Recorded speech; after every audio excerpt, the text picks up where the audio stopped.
Whether you're a novice or a pro, simplifying your exposure settings will give you a chance to focus on more important things like taking a good picture. The three variables of ISO, shutter speed, and aperture are a lot to cope with. So what if we just set our ISO to 400 and then forget it exists? I'm going to explain the sort of freedom that'll give to your photography. And I'm not even talking hypothetically. Head to my website at philnenner.com. Every picture you see there was taken at ISO 400 without exception.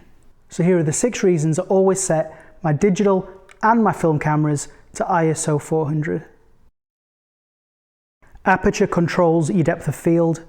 Shutter speed can create or destroy motion blur. But ISO is the only exposure variable that doesn't affect your picture in a creative way. The exposure triangle is the most misunderstood graph in the world. The explanations on the internet are misleading at best, incompetent at worst, and we really don't need it anyway. But when treated as a real graph, a real plot, it's got its uses. It's useful, but it's probably not what you're expecting. If you want to know how a real exposure triangle works, let me know in the comments below. If we ditch the ISO, we can flatten the triangle to a linear shutter speed and aperture relationship, and then all we have is 2 variables, and we can do wonderful things with that.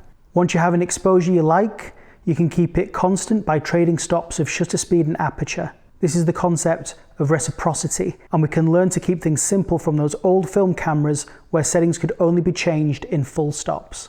For every shutter speed increase, we have to open the aperture to compensate. Need more depth of field? Close down the aperture and get back to the right exposure with a slower shutter speed.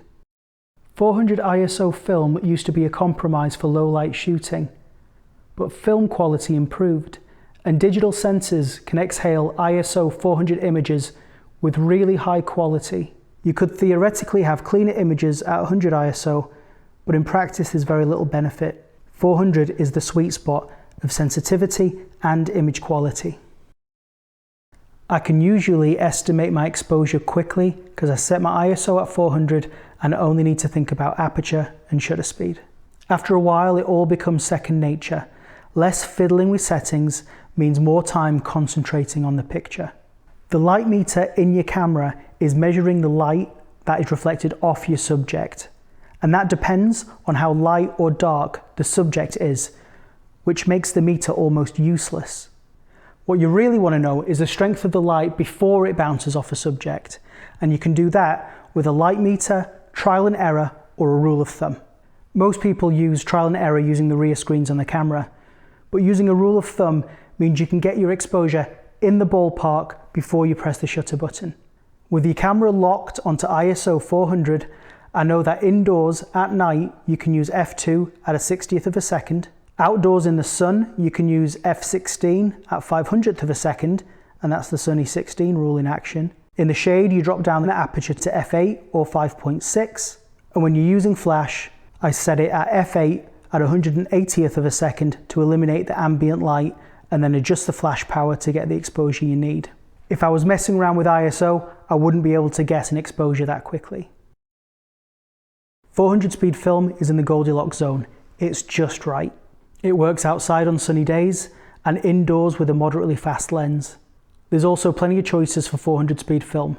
You'll pay a premium for 800 speed film, and if you've got 100 ISO loaded and you go indoors, your camera turns into a heavy necklace.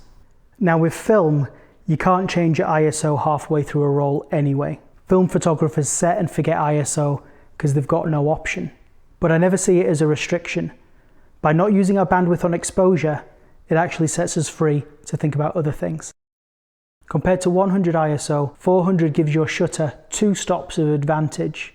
Think of the difference between a 30th versus 125th of a second, and between 125th and a 500th. You're getting sharper handheld images at the cost of only a little bit of extra noise.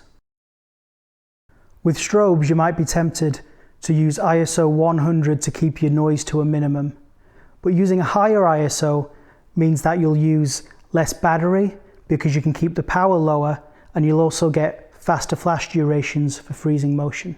It also makes up for the stop or 2 that your modifier eats. And when you're indoors, you can usually still block out all the ambient light by using 180th of a second at f8.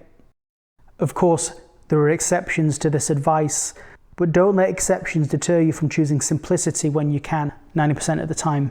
ISO 400 is the middle of the road. You'll only change your ISO dial or your film stock if you've got a good reason. Lower speeds will reduce your noise and grain, but you'll need a lot more light to make up for it. Like if you need more motion blur, you can reduce the shutter speed further by going down to ISO 100. If you're in a low light setting without a flash, go up to 800 or 1600, as long as you don't mind the grain, or using denoise or smoothing in your post-processing. Try it out. ISO 400 does it all. Set it, forget it. I find it simplifies my exposure settings with compromises that I can live with.